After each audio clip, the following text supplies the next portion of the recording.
everyone, welcome to another episode of FoxxBites. Today, we're going to be talking about sex and politics. Steamy. I am FoxxC, your hostess with the mostess, and I do have to pause before we get to the juicy bits to offer this content warning. This is an in-depth discussion of the intersection of sex, politics, and power. I am, therefore, going to cover some topics that may be uncomfortable for some viewers. This includes historical persecution of minorities, depictions of homophobia and misogyny in media, and discussions of sexual relationships and abuse in a technical but explicit manner. This video may be particularly heavy for LGBTQ+ folk, so if that happens to be you, please stop watching. Make sure you're safe and have support. And for everyone else, this video was a lot of emotional labor for a queer person. So please respect that and keep that in mind moving forward. And now, to answer the question that my cishet friends have badgered me about for ages. WTF is up with gays for Trump?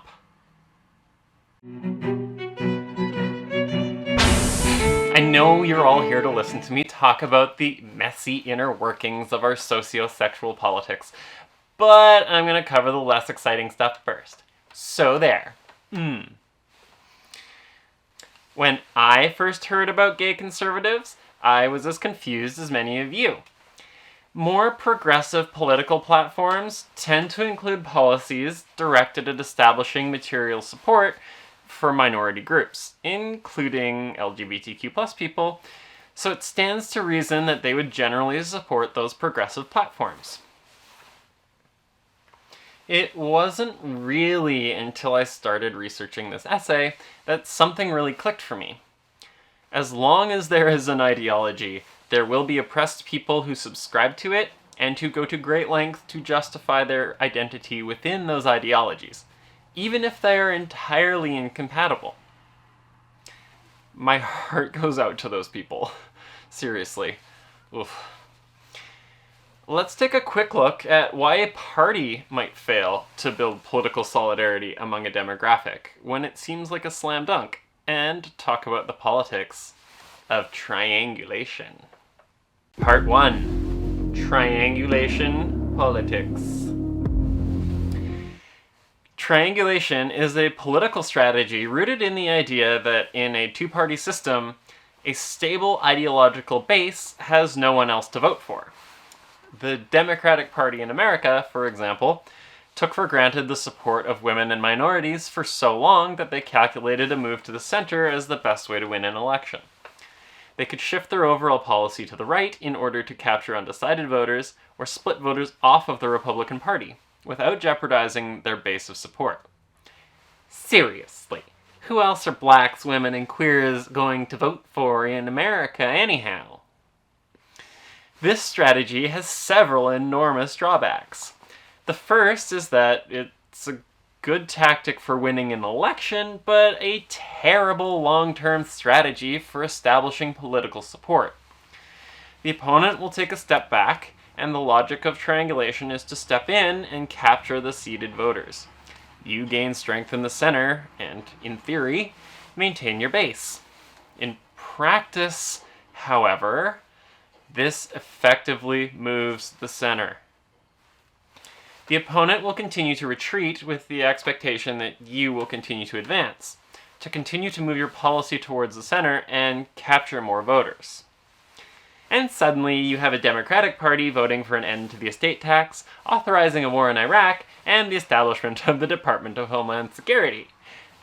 Thanks for that. For you theory dorks, this is how the Overton window shifts. And real talk time. Part 2 of why this is a terrible strategy. If you consistently pass policies that are not in the interest of the people who vote for you, they will stop voting for you. An alienated base may go over to the opponents if the stances on the issues they care about are virtually the same, or they may stop voting altogether, but they absolutely present the opportunity for an opposition party to say, come on, trust us. What do you got to lose?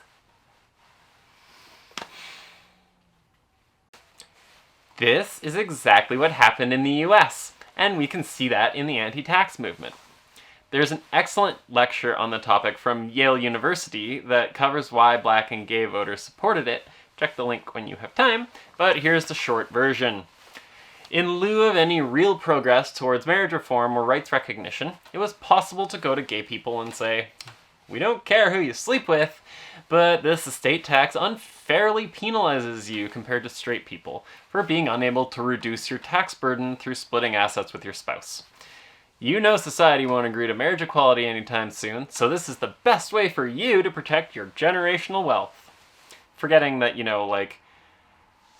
actually the number of gay people who would pay the estate tax compared to the people who would benefit from other people paying the estate tax. Okay. A similar tactic worked on people of color, with the fear that the estate tax would punish a first generation of successful black Americans and transfer the wealth out of their families and communities. A fair concern. In a world of political ennui, it's not hard to see why some people might just pick one team over the other because it doesn't seem to make a difference to them. Which brings me to the fact that people tend to make local comparisons regarding their material conditions. Part 2. Local comparisons.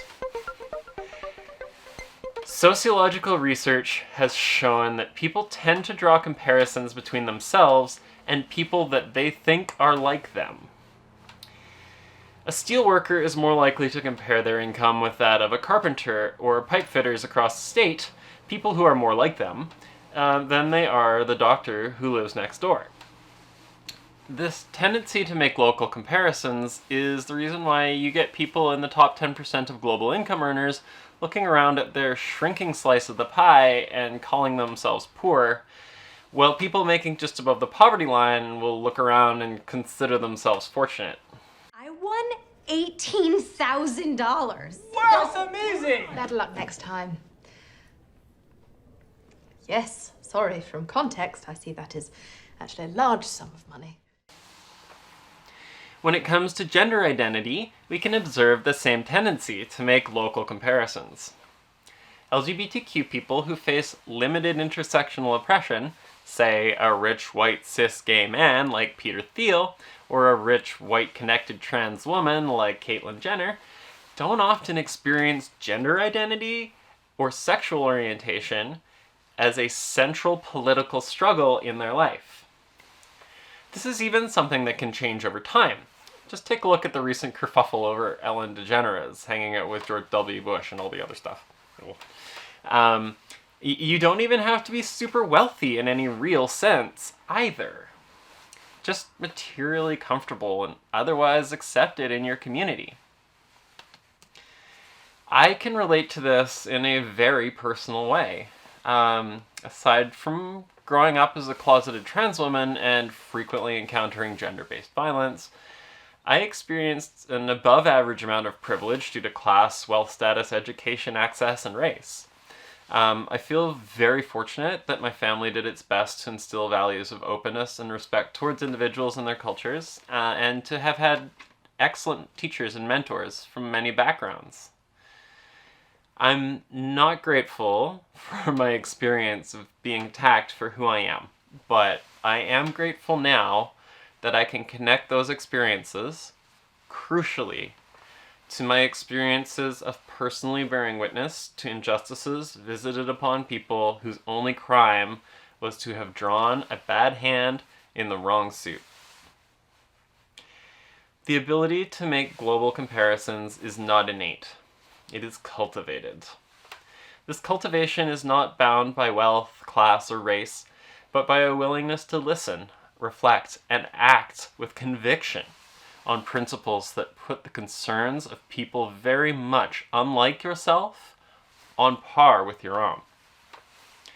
Without the ability to make more global comparisons, it is very possible that I could have been a petty, spiteful, selfish, upper-middle-class white trans witch, and that would have sucked for everybody. Everybody. When it comes to gays for Trump, I can understand how people sometimes just want to play the hand they're dealt, rather than throw away the deck. The racism and the misogyny, on the other hand... Part 3. The juicy bits. No conversation of the contemporary, patriarchal, hypermasculine concepts of gender politics is complete without going right back to the foundation of Western civilization. Ancient Greece. The easiest way for me to describe the philosophy of these traditional Western values is to tell you that they are constructed on strict hierarchies based on the idea of who is fucking whom. More explicitly, access to political power is determined along the question of who is the penetrator and who is the penetratee? Or to put it into the vernacular, who's the girl? This isn't a figurative concept either, as we will explore in greater depth. In ancient Greek societies, part of coming of age for men was to go from being a penetratee to a penetrator. In this hilariously ahistoric scene from 300, we can see Leonidas call the Athenians effeminate pedos. The Athenians have already turned you down. And if those philosophers and boy lovers have found that kind of nerve, then... We must be diplomatic. And of course, Spartans have their reputation to consider. I'm using this example for 2 reasons. 1, this, by the standards of the Spartans, was a true insult, because they were manly pedos. 2, because the movie was made by a reactionary homophobe to pointedly ignore fact number 1 in order to paint progressives as effeminate pedos. Anyhow, back to Sparta. Spartan homosexuality in pursuit of military cohesion was so well known in the ancient world that the city-state of Thebes created the Sacred Band, a military unit made up entirely of gay male couples, in an attempt to replicate the Spartan environment. Sparta was incredibly unique, however. The entire civic model relied on very rigid divisions between men and women. Male children were placed in the martial academy, the agoge, at the age of 7, while women were raised in the ways of the field, market, and hearth. Lesbians weren't even considered by the Spartan state. As far as Spartan men were concerned, a woman's sexuality started and stopped at her ability to procreate. Spartan men lived their entire life in the barracks, between the agoge and the regular military, unless they survived until retirement at the age of 40. The agoge used ultraviolence, brutal unit training, and social bonding exercises to instill the masculine virtues of martial discipline, self-sacrifice, and physical excellence in Spartan men. Their society deliberately cultivated an attitude of, very literally, love of one's comrades in arms. The Spartans called this Philadelphia. They definitely meant some serious soldier-on-soldier dude sweat. I'm not saying that Philly is the gayest city in America, but, they had to know, right? Right? Right? They had to know. Come on, they had to know. Spartan men were also married when they came of age, as part of their civic duty, but they did not live with their wives until they reached the retirement age of 40.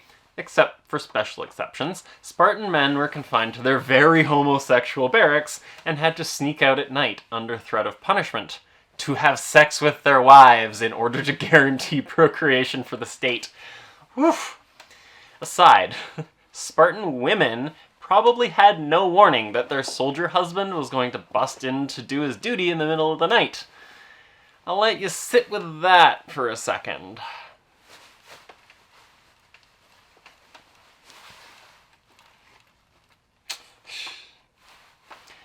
In ancient Greece, only citizens, adult men, were able to give political or sexual consent. Service guarantees Even for citizenship. their daughters to be married.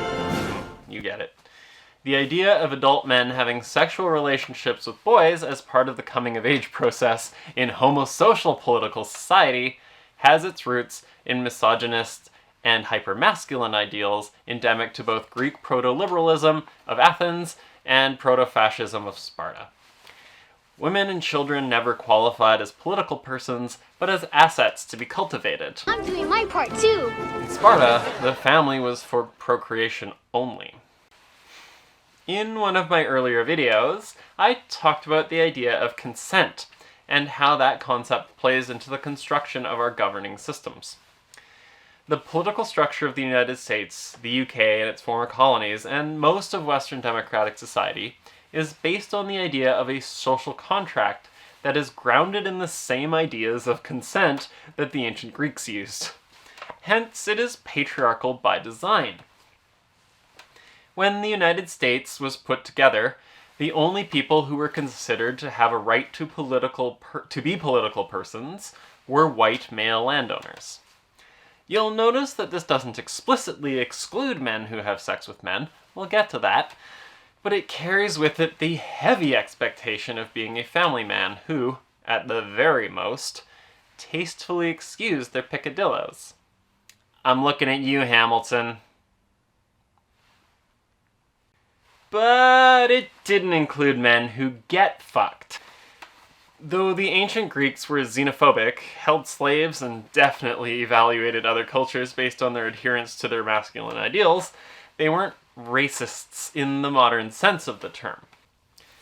The race science that inspired the American founders and modern racist nationalist movements, that lovely brainchild of Enlightenment-era bigots, uses the same ideas of sexual hierarchy when comparing ethnic groups, especially when colonization is involved. Native status in Canada, for example, was, by law, patrilineal, so that the children of unions between European men and Native women would have no right to the land or culture of their ancestors. Colonial administrators in India were concerned with the emasculation of Indian men, so they encouraged the development of a fitness program targeted at restoring a sense of manhood and Hindu nationalism, a program we know today as modern postural yoga. Post-World War II society rigidly enforced gender hierarchy and the public-private sphere distinction, while homosexuality and Red Scare communism were closely related. Gotta feminize those Soviets! It wasn't until the Civil Rights Movement, with LGBTQ+ resistance being led by black trans women and other queer people of color, that society started to soften on its stance on homophobia. Progress has been slow, and many of the same toxic ideals of racial, sexual, and gender hierarchy play out in LGBTQ+ communities. Yeah. Anyone who has spent even a tiny bit of time on Grindr knows that no blacks, no Asians, no bisexuals, cut cock only is a trope of cis gay white guys. Misogyny is rampant in contemporary cis gay culture as well. A frequent complaint of women, cis and trans, gay and straight, who have to interact with it in LGBTQ+ friendly spaces. Ugh! To all the cis gay guys who call me a pretty boy because they want to get in my pants, I will never have sex with you. Ugh. Feminizing one's opponent is a core strategy in liberal and conservative propaganda, juxtaposed against the desire to project oneself as manly and powerful in order to establish the socio-sexual hierarchy. All right, let's get going. Hold on, Big Bob. I gotta ask you a question before this all goes down. All the guards in Guantanamo were gay? Fuck no! Ain't nothing gay about getting your dick sucked. You're the ones that's gay for sucking my dick. What? In fact, creeps me out just being around you. Terms like cuck, simp, and virgin have crept back into the popular consciousness, but have deep roots in conservative sociosexual politics, signaling that the man is politically unfit. Okay, you gotta think logically here. Now, what do you want to do? I'm gonna fuck his wife. And then I find a wife who's forced me to wear the horns of a cuckold. The tendency to assign political fitness to a white masculine ideal is, disappointingly, present in progressive and socialist discourse as well, a problem which has historically driven many women, people of color, and LGBTQ+ people from organizations with otherwise progressive policies, and pushed them toward more radical or reactionary positions. Joking about the latent homoeroticism present in the misogynistic, hyper-masculine homosocial environments of the outer manosphere, like, say, the men going their own way movement, incel culture, pickup artists, or the US Marine Corps, can seem pretty cathartic, but it bears remembering that there are still many more straight people in the world. I'm sure there are more than a few gay or bisexual men and trans people in the manosphere. They're just surrounded by really misogynistic, homophobic, cishet dudes. Is we not the Superman? Yahweh is the Superman. Super duper Superman. Is this Haha, you think you're Superman, but you're really effeminate losers. So funny. They're literally all mass murderers and very straight. But okay. The Fuhrer wasn't a mousy little mama's boy. The Fuhrer was butch. I love The Producers. It's a brilliant piece of cynical satire from one of my favorite creators. But more than one joke, and the turn of the third act, rely entirely on a culture primed to find the feminization of their enemies to be hilarious. The danger of feminizing our opponents is that we minimize the real historical terror that these socio-political forces exert on minorities. When totalitarian regimes search for scapegoats, it is not uncommon for some of that targeted population to attempt to assimilate into the totalitarian culture, often with tragic results. The Association of German National Jews was a fringe group in the thousands who threw their support behind the Nazi Party. The Nazis refused affiliation, dissolved the organization in 1936, and sent everyone to concentration camps. It's not really my place to dive too far into this story, but I bring it up to help give weight to the tale of the OG gay Nazi. Part 4. When in Rome. Ernst Röhm was born in 1888, the youngest son of a middle-class Munich family, and began his military career in 1906 at the age of 18. He served as an officer in the German army in World War I, surviving both wounds and the Spanish influenza. He was known for his reckless bravery and the loyalty of men in his command, along with the strange balance of discipline and disrespect for authority. Röhm attached paramount importance to the values of a militarized masculinity.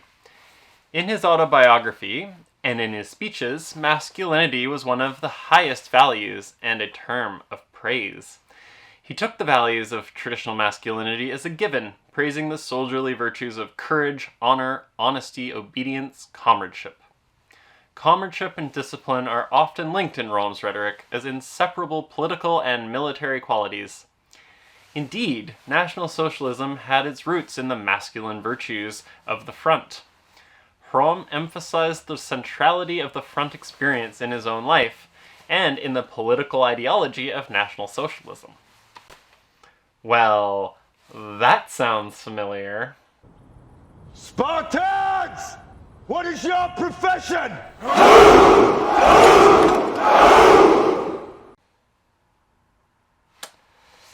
Röhm remained in the Reichswehr after the war and became politically active, joining the DAP, the National German Workers' Organization that was the precursor to the Nazi Party. Röhm met Hitler through the party and they became very close friends. In addition to their common front experience, Hitler and Röhm shared the Wilhelmine mentality of the German right during the interwar period, which associated the feminine, quote, not only with women as such, but to political and social phenomena like democracy, socialism, revolution, and anarchy. That sounds familiar too. So the future of our country, and indeed our civilization, is at stake on November 3rd. I'm the only thing standing between the American dream and total anarchy, madness, and chaos, and that's what it is. I'm representing you. I'm just here. I also think that we actually do have an ideological frame. We are trained Marxists. This could be a police cruiser, Tom, that you mentioned that is burning right now. I just don't even know why there aren't uprisings all over the country. Maybe there will be. Will you condemn the Antifa attack in Washington over the weekend? Will you condemn Antifa for the attack in Washington?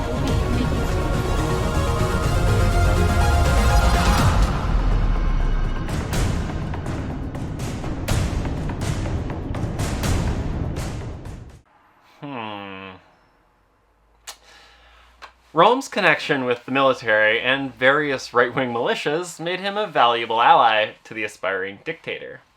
And his intense belief in the ideal of a hyper-masculine state made him extremely loyal to the project of Nazism. The belief in a Männerbund, or a state centered on bonds between men, was quite common among conservatives in Weimar Germany, but at least one theorist of the masculine state, Hans Blücher,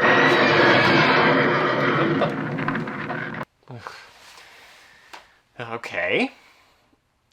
At least one theorist of the masculine state, Hans Blücher, for fuck's sake. At least one theorist of the masculine state posited that all organizations outside the family, including the state, were based on male homoerotic drives, and on homoerotic feelings transferred from followers to leader. There's this sort of homoerotic tension that drives all political structures outside the family, is what this person is saying. In 1923, Röhm convinced the members of Germany's right-wing militias, numbering about 100,000, to unite under the Nazi banner. He would later lead nearly 2,000 of them in the failed beer hall putsch. It was around this time that Röhm began to realize that he was homosexual and swore off women, blaming them for a series of STIs. Röhm ignited a scandal in 1925 after he prosecuted a man who robbed him while soliciting that man for sex, a fact that Nazi Party insiders were well aware of. He also left political organizing that year, frustrated that his fellow Nazis wanted to take a legalistic approach rather than manfully seize power. Röhm departed for Bolivia several years later to liaise with the Bolivian military, during which time he wrote extensively about his sexuality, including correspondence with noted theorists of the time. And he softly criticized the Nazi Party for their attachment to homophobia. In his autobiography, without directly indicating which aspects of such moral campaigns he found most objectionable, Röhm painted a disturbing picture of young men being driven to suicide, and described attempts by the state to regulate sexual drives and interfere in its citizens' private lives as amateurish and inappropriate. He called for a struggle against hypocrisy and dissimulation in society, and the phrasing of his appeal is interesting, as it parallels his claim that the front experience tore down all masks from men. Röhm was in correspondence with another race-nationalist homosexual during his time in Bolivia, Dr. Karl Gunther Heimsoth, a former Strasserite who had a theory about the origins of homosexuality that blended psychoanalysis and astrology, occult gay fascism, as it were. Röhm wrote to Heimsoth of his desire to be rid of Germany's homophobic Statute 157, prohibiting oral and anal sex between men. Remember that discussion about who fucking whom? Yeah. In Germany, meanwhile, Hitler faced turmoil in the Brown Shirt SA, the coalition of right-wing militias loyal to the Nazis. He sent for his good friend Röhm in late 1930, seeking his help in organizing the Marshall wing of the party. Part 5. Röhm and Adolf's Weimar Reunion. Röhm, now installed as Hitler's right-hand man, turned the SA into a force to be reckoned with. The Brown Shirts counted over 1 million members, and Röhm deployed them in violent confrontations with communists, political rivals, Jews, and other ethnic undesirables. The SA also had largely working-class origins, and, under Röhm's leadership, frequently supported workers' strikes and labor unions, as they and the communists played tug-of-war with disenfranchised labor. Röhm juxtaposed his belief in masculine martial discipline against the undisciplined, chaotic feminine. Negative qualities for Röhm included cowardice and pacifism, which he linked as a character defect, civilian cowardice, compromise, hypocrisy, and philistinism. His political opposition represented Bolshevik chaos, or the Bolshevik wave. Röhm saw himself as a revolutionary, and he judged the right sort of revolution positively. The National Socialist Revolution was orderly, disciplined, and based on authority, masculine and soldierly. In contrast, the 1918 revolution in Germany was a revolution of the inferiors, and Bolshevism signified chaos and hatred between brothers. Curse you, modern classical Marxism! It didn't take long for the Nazis' political opponents among the liberal parties to seize the advantage. A Social Democrat newspaper, the Münchner Post, began a smear campaign in 1931 that accused Röhm of corrupting the youth of Germany and pointed out the hypocrisy of the Nazi Party. Several days before the 1932 election, Social Democrats published a collection of Röhm's private letters, in which he admitted to his homosexuality. This strategy had absolutely zero impact on Nazi supporters, as they received their greatest vote share to date. The moral outrage smear campaign would continue, however, until Hitler became Chancellor in 1934 and effectively muzzled the press. This homophobic smear campaign from the dirtbag elements of the German center-left was barely a speed bump in the Nazis' rise to power. It also seriously undermined the credibility of the opposition SDP to stick to their stated principles, and gave the Nazis fertile ground to attack them as hypocrites. The smear campaign was denounced by homosexual rights organizations in Weimar Germany as well, including the left-leaning Wissenschaftlich Humanitäres Komitee, established by Jewish pacifist and gender studies pioneer Dr. Magnus Hirschfeld, and the racist nationalist Bund für Menschenrecht, of which Röhm was a proud member. Wow, can you even... German! Well, the WHK leadership correctly warned homosexuals within Nazism that they could not rely on continued toleration or a change of party policy towards homosexuals. Ernst Röhm and the BMR, in contrast, attempted to persuade their followers that Nazi attacks on homosexuality were only directed against Hirschfeld's teachings and influence. You know, we're the good ones, they're the bad gays. Remember that politics of triangulation I mentioned earlier, and how it can alienate people who would otherwise vote for you? Yeah. Röhm's open homosexuality was an internal problem for Hitler as well. The Führer offered many explanations to his subordinates, depending on their level of homophobia, from outright denial to outright acceptance, with discretion. The fact that Röhm's homosexuality was an open secret also meant that many of his friends and colleagues had to explain it to themselves. Röhm did not fit into their categories for understanding male homosexuality. How could so masculine a man be homosexual? Some refused to believe he was. Others, such as Hans Frank, professed them baffled.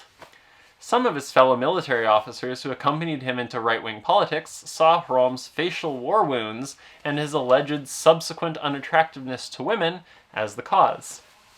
To them, a man so undoubtedly masculine as Röhm could only become homosexual because circumstances beyond his control reduced his success with women. Thanks, proto-incel culture. The time came, however, when a violent working-class revolutionary became a political obstacle to Hitler's ambition. Once he had secured the support of the Reichswehr and banned his political opponents, he no longer needed the SA and its undisciplined militias patrolling the streets. Röhm's close ties to labor unions made German industrial capitalists extremely nervous, and they pressured Hitler to deal with the growing unrest. Part 6. A Fash in the Pan. Hitler began the purge of the SA on the 30th of June, 1934. He flew to Munich that morning and, with Hitler's early arrival, the SA leadership, still in bed, were taken by surprise. SS men stormed the hotel, and Hitler personally placed Röhm and other high-ranking SA leaders under arrest. According to Erich Kempka, Hitler turned Röhm over to 2 detectives holding pistols with the safety catch off. The SS found Breslau SA leader Edmund Heinz in bed with an unidentified 18-year-old male SA senior troop leader.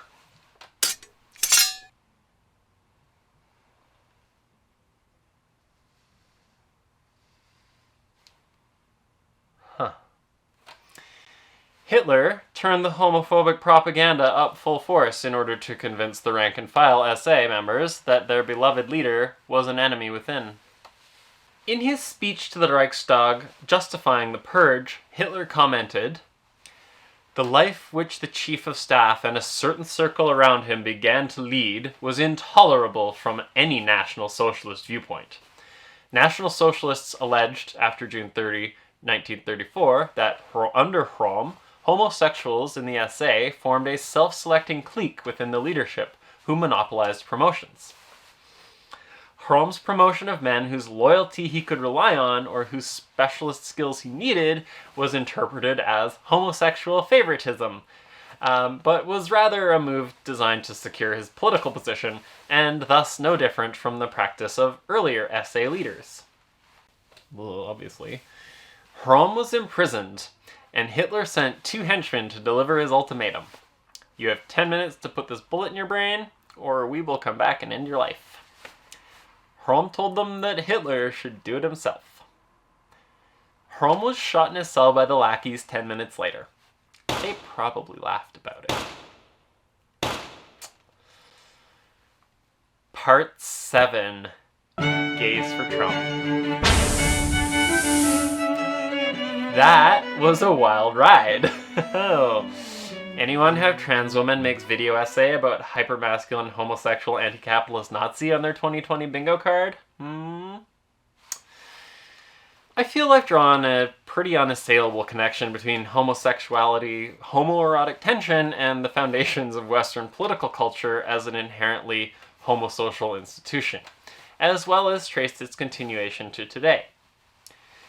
In the case of Spartan proto-fascism, we find a society that gives in to the homoerotic tension and combines it with an ideal of martial masculinity. The result is a brutally misogynistic regime with a strong division between men and non-men, where sexual hierarchy is determined by martial hierarchy and reinforced by homosexuality, in an environment where consent was virtually non-existent. The fascists of the 20th century, like bigots then and now, share in the belief of strong social divisions between classes, races, and sexes. They view homosexuals, transgender people, and racial miscegenation as a threat to the stability of homosocial spaces, and the nationalist homosocial state in general. The fact that liberalism, conservatism, and fascism all require the acknowledgement and manipulation of tensions on the basis of class, race, gender, and sexuality in order to justify their existence show that they are founded on the same homosocial, homophobic, racist, classist principles. These movements will not remain tolerant, and they certainly won't change their policy. If you are gay, or bi, or trans, or a woman for Trump, and you're watching this, just remember that it wasn't even worth Hitler's time to look his gay best friend in the eye and pull the trigger. Liberals, a warning. If you keep capturing bigots to win elections, you're going to stop winning elections. Institutions that are not explicitly inclusive will be corrupted, and blame will fall on minorities when the fascists win. Progressive organizations that harbor bigotry are reactionary and absolutely cannot be trusted. For us perpetually online folk, the infusion of fascist and hypermasculine imagery to everyday communication has had a measurable effect on progressive organizing. Certain memes and concepts have become common internet slang, but were deliberately injected to guide public perception toward a world where the hypersexualized, gender-binary politics of neo-fascists can become a material reality. The game of feminizing or emasculating your opponent to claim dominance in the socio-political hierarchy is unavoidably reactionary. It is a race to the bottom. The only way to win is not to play. We can show more people how to take a global perspective. In a world where people are not separate but equal, we are different but equal. We can make our own memes. We can flood the world with images and messages based in the ideas that we want to see become real. We can make communication inclusive, and we can, for Fox's sake, stop trying to own each other. That was FoxxBites. Foxy, out. Strange game. The only winning move is not to play. How about a nice game of chess?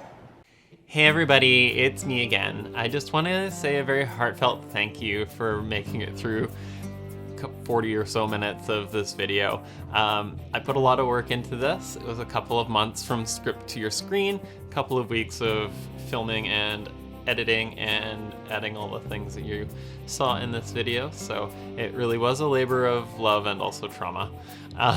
So if you liked what I am doing here today, like, share with your friends, and comment below, because all of that helps me in the algorithm.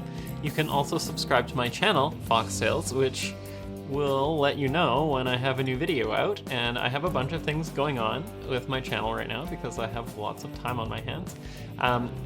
FoxxBites that you saw today is a video essay series which allows me to look at political science, history, and sociology kind of through a storytelling lens, and are more academic style essays. There is FoxxTales, which is the flagship show, which is a magical realist version of my life, where I explore our cultural myths and storytelling through a personal lens.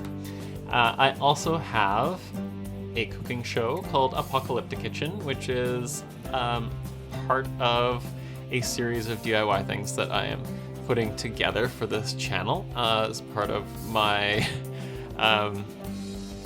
theory of how we develop our communities. And you will be able to find those coming up. So those come out once a month. Apocalyptic Kitchen, I put together recipes from kind of what I have in my pantry to make a delicious meal, or what I can find in a supply shortened grocery store during the pandemic.